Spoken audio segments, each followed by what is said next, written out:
Romanian deadlifts are one of the single best lifts you can do when it comes to building bigger glutes and hamstrings and targeting that stretched position, but unfortunately it's also a movement that a lot of people completely butcher, for lack of a better word. So in this video today, we're going to go over 5 common mistakes to avoid on this exercise and how to correct them for the very best posterior chain gains. Mistake number 1 is treating the exercise as a forward bending movement rather than what it really is, which is a hip extension movement. A lot of people will pick up the weight and then perform the lift by mainly just thinking about reaching down toward the floor, which ends up shifting most of the work onto the lower back. The goal here is to target the glutes and hamstrings, and so it's the movement at your hips that you want to be focusing on because that's what those muscles are actually responsible for. They lengthen with hip flexion and then they shorten with hip extension. So to initiate the movement, rather than just folding forward at the waist, instead you want to think about pushing your glutes backward, with that forward bending just happening naturally as a result of the movement at the hips. Mistake number 2 is continuing the movement beyond the active range of the glutes and hamstrings.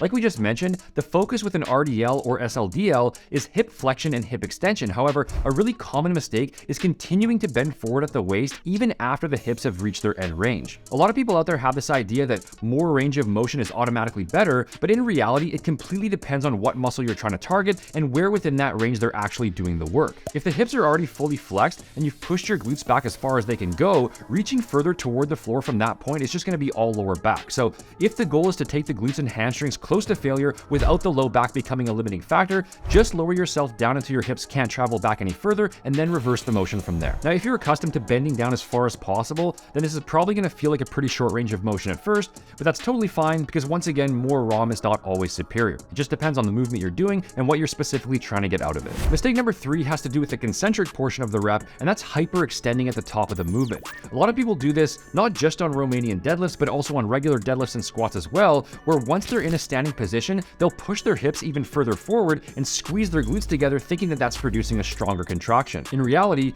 gravity is always pulling the weight in a straight line toward the floor, and so once you're standing upright, there's no more resistance for the glutes to work against, and thrusting even further forward isn't doing anything except putting more stress on your lower back and increasing your risk for injury. The only reason this feels more effective is because you're actively flexing your glutes, but you could stand there right now and do the same thing without any weight at all. So rather than aggressively driving your hips forward into the bar, focus more on standing up tall at the end of each rep, and then once your body is perpendicular to the floor, there's no need to extend any further. If you're finding these tips helpful so far, don't forget to subscribe to the channel to stay in the loop.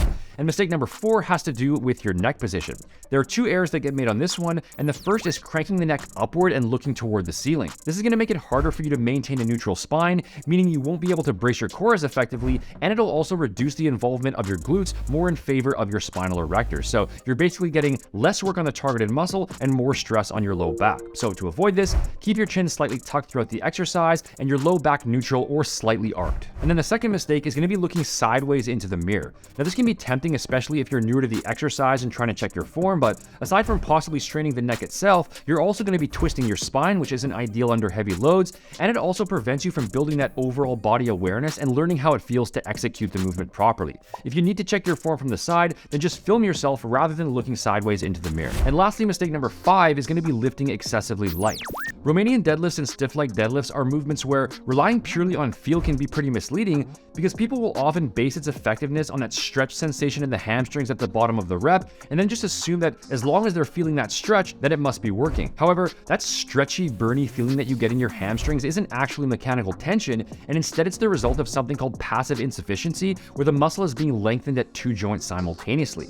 In this case, it's both the knee and the hip, since the hamstrings are a biarticular muscle that cross both of those joints. And this is why you can produce that exact same feeling by doing this movement without any weight whatsoever. Always remember that it doesn't matter which exercise you're doing or what muscle you're trying to target, the basic hypertrophy principles remain the same, meaning that the way you stimulate growth is by training the exercise within a close enough proximity to muscular failure, which is the point where you can't do another rep in proper form despite your best effort. So as long as you're using solid technique by following the points that we've covered so far, and you're performing the movement under control with a good deliberate eccentric, that's what you want to focus on as opposed to that stretch sensation. RDLs are an exercise where you can probably handle more weight than you realize, since the glutes and hamstrings are quite strong muscles and it's a shorter range of motion. So as long as your form is dialed in, your low back feels fine, and you're progressing in a slow and controlled manner over time, don't be afraid to push the envelope weight-wise and really put your focus on getting within a couple reps of legit muscular failure rather than just obsessing over the mind-muscle connection. If you want some more help getting your overall fitness program onto the right track, whether your goal is to gain muscle, lose fat, or potentially do both, make sure to visit seannall.com/custom.